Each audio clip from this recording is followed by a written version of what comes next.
Comment garder un cœur sain, capable de transmuter les émotions douloureuses, désagréables, quand les aléas de la vie nous font vivre plein de choses intenses, intenses au point que parfois on voudrait couper la relation avec soi, avec notre entourage, avec nos enfants, dans les couples. Dans cette vidéo, j'ai envie de partager des points de vue de ce que j'ai pu apprendre sur ces sujets-là. La vidéo s'appelle Que l'amour demeure, parce que c'est peut-être le plus grand défi qu'on peut avoir en tant qu'être humain, de ne pas refermer notre cœur. Et parfois, notre cœur s'est refermé très tôt. Et c'est ce que je vois et c'est ce que j'accompagne en tant que chuchoteuse de bébé et en formatrice de chuchoteuse de bébé, c'est que il peut arriver que certains enfants aient commencé à refermer leur cœur. Et quand il y a cette fermeture au niveau du cœur ou au niveau de l'énergie, souvent il va y avoir des symptômes qui vont apparaître, il va y avoir des difficultés, ça peut s'exprimer au niveau physique, au niveau émotionnel, ça peut s'exprimer de plein de manières, et on sent que ça ne va pas. Et les enfants, quelque part, tirent le signal d'alarme pour toutes les personnes qui souhaiteraient évoluer, pour toutes les personnes qui souhaiteraient mieux se connaître, qui aimeraient être elles-mêmes, enfin. Mon conseil, ça serait d'observer ce qui se passe avec vos enfants. Très souvent, dans le développement personnel, euh, on y rentre parce qu'on a une douleur, quelque chose qui fait qu'on n'a pas le choix. Parfois, ce sont nos enfants le déclencheur, et au départ, on le fait pour eux. Puis petit à petit, on s'aperçoit que c'est notre chemin. D'autres personnes, au contraire, ont une aspiration de travailler sur elles, mais considèrent que c'est vraiment un travail personnel et que ça ne devrait pas concerner leur famille. Et parfois, elles vont compartimenter ce qui se passe dans le travail, par exemple, développer son entreprise et donc évoluer dans son soi pour être au service de son entreprise. Parfois, elles vont développer ça pour plein de raisons et comme elles compartimentent, elles ne voient pas toujours la résonance qu'il peut y avoir entre ce qui se passe au sein de la famille et ce qui se passe, sur d'autres plans comme le business, les relations amoureuses et ainsi de suite. Mais en fait, les enfants sont plus ou moins, notamment les très petits, aux premières loges de comment va notre système énergétique. Et quand notre système énergétique est pas très sain, très souvent, à un moment donné, dans le système familial, il va y avoir des sortes de symptômes. Ça ne veut pas dire que c'est de notre faute.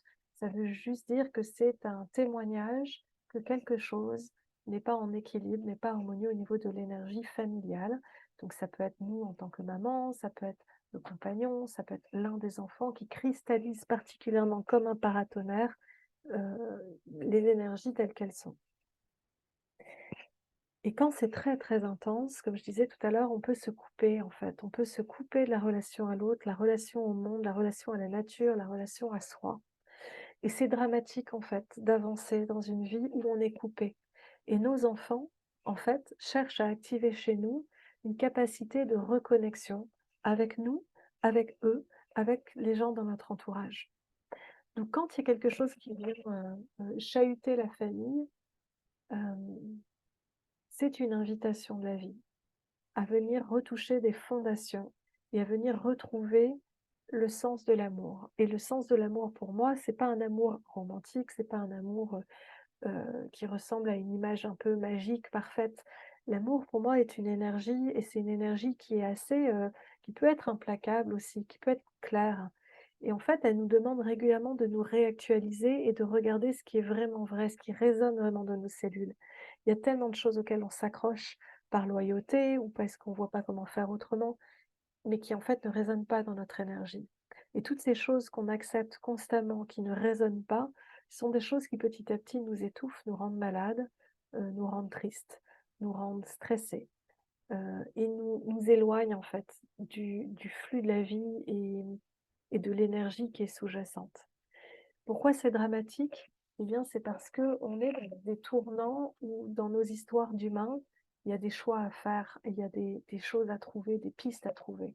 On sait que notre monde va pas très bien, voire va carrément mal, que ce soit au niveau de la nature, que ce soit au niveau des relations entre humains, que ce soit sur les ressources. Il y a plein de signaux d'alerte. Et un des moyens de pouvoir peut-être, comment je pourrais dire, trouver un moyen de vivre ensemble plus harmonieux, c'est qu'on puisse venir retrouver ce chemin de connexion à soi, au cœur et à l'énergie. Et les enfants d'aujourd'hui sont très sensibles, peut-être ils l'ont toujours été, Peut-être tous les enfants sont sensibles depuis tous les temps, mais autrefois on les écoutait pas. Et maintenant, on leur donne beaucoup la parole, mais pas toujours, avec justesse et pas toujours avec les bonnes grilles de lecture. Donc il y a encore beaucoup, beaucoup d'interprétations dans les milieux parfois de parentalité positive. Quand on pense avoir compris les émotions, par exemple, on va, avoir ce biais de vouloir interpréter l'émotion de l'autre et en fait, on ne sait pas comment vit l'autre de l'intérieur. Il y a pas 2 tristesses pareilles, il y a pas 2 colères pareilles, on ne sait pas comment l'autre le vit dans sa peau, à lui ou à elle. Alors on peut être tenté de demander et de vouloir tout savoir et parole de chuchoteuse, j'en sais quelque chose. J'avais envie de tout savoir, j'avais envie de tout comprendre de mes enfants ou des personnes que je rencontrais.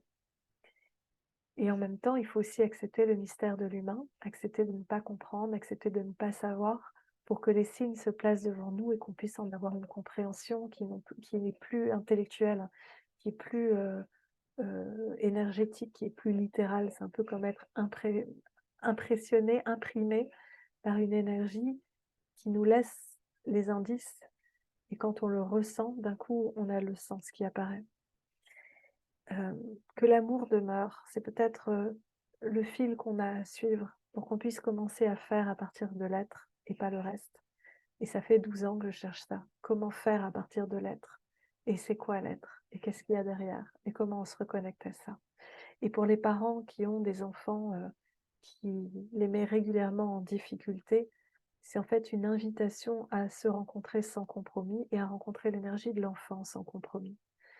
Donc en fait, là où on pourrait avoir l'impression de le porter comme, quelque chose de difficile, ça peut être aussi vécu autrement, comme des moments de tendresse, des moments de transformation, des moments de résilience, des moments de réinformation au niveau énergétique de notre énergie, de notre corps et peut-être de notre ADN.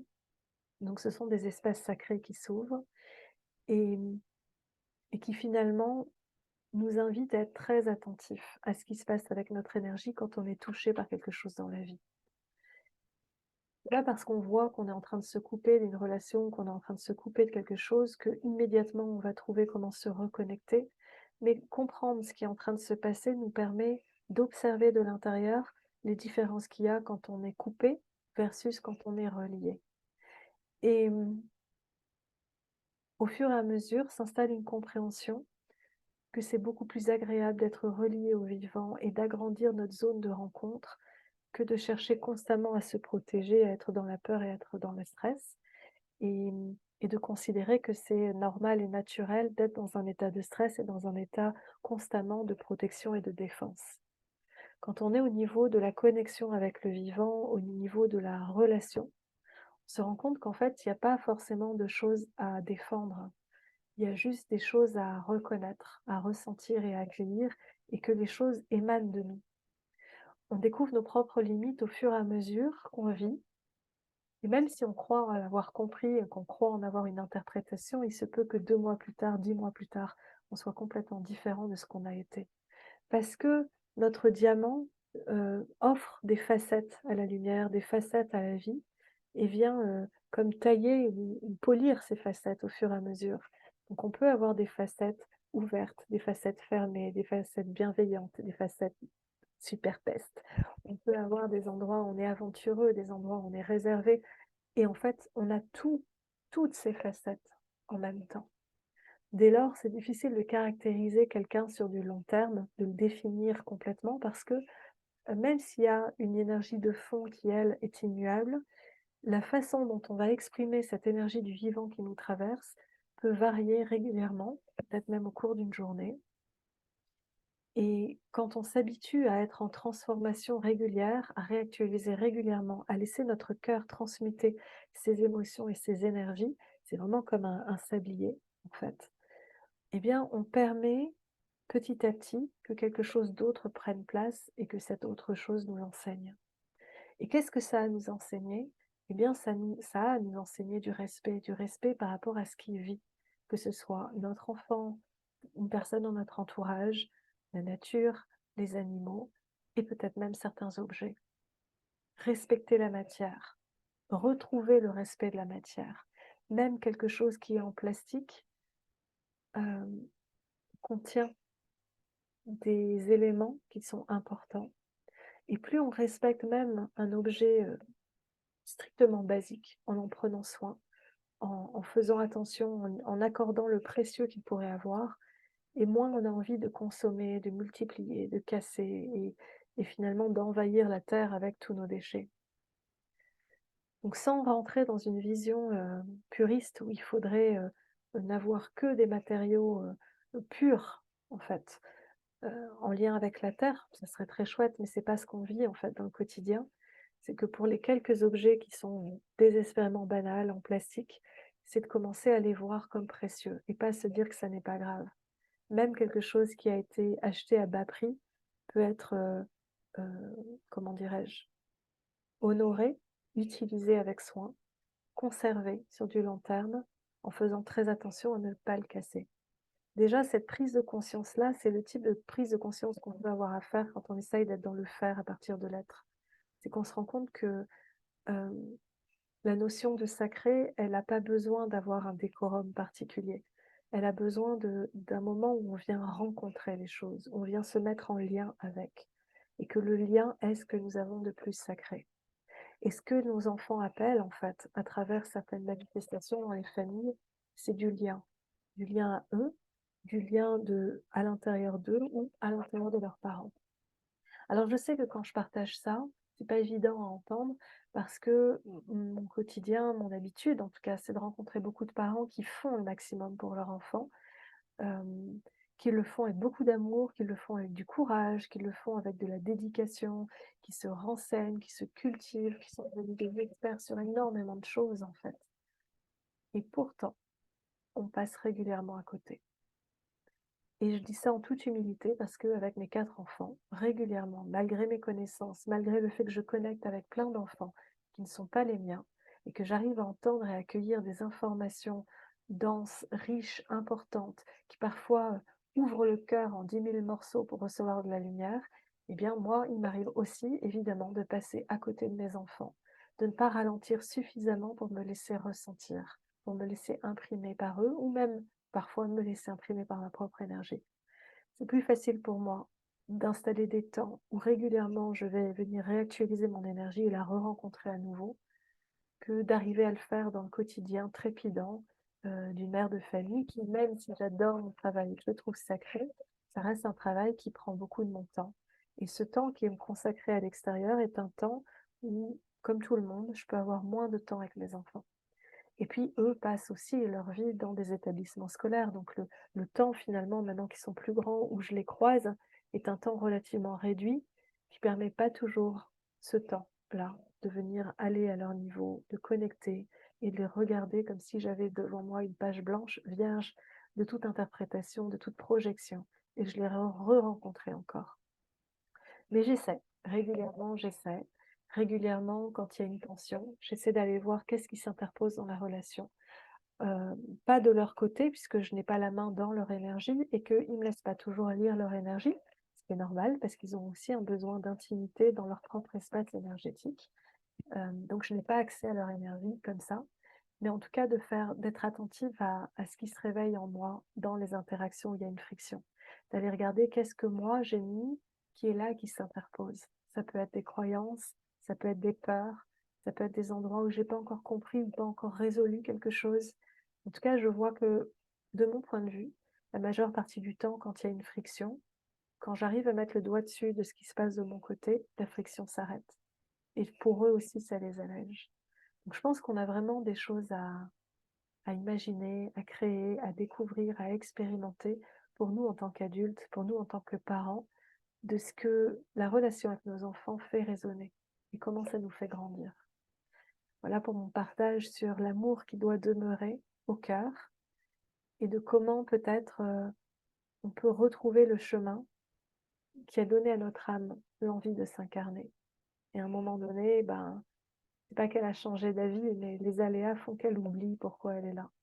Mais on a tous en nous quelque chose qui a envie d'être posé, qui a envie d'être vécu, qui a envie d'être réalisé. Pas tant comme une mission, que comme un état d'être qu'on vient vivre. Et peut-être que nous sommes tous des enseignements vivants qui viennent coopérer, qui viennent inspirer, qui viennent soutenir. ensemble. Mais voilà, il se trouve qu'on oublie en cours de route. Et il se trouve que c'est un beau chemin que de le redécouvrir et c'est un chouette chemin encore plus de venir rencontrer nos enfants quand ils sont petits, quand ils manifestent quelque chose, de façon à ce qu'on puisse, leur ouvrir des espaces comme ça de réactualisation pour qu'eux gardent intacte leur flamme, pour qu'eux gardent intacte leur âme, pour qu'eux gardent intact cet amour-là qui est là au niveau sous-jacent et et qu'on puisse les rencontrer l'espace d'un instant, dans un endroit où on enlève les projections et où on les laisse nous raconter. Je ne sais pas comment ça va résonner pour vous. N'hésitez pas à me poser un message ou à mettre un commentaire si ça vous parle, ou à vous abonner sur la chaîne pour d'autres partages similaires. À bientôt.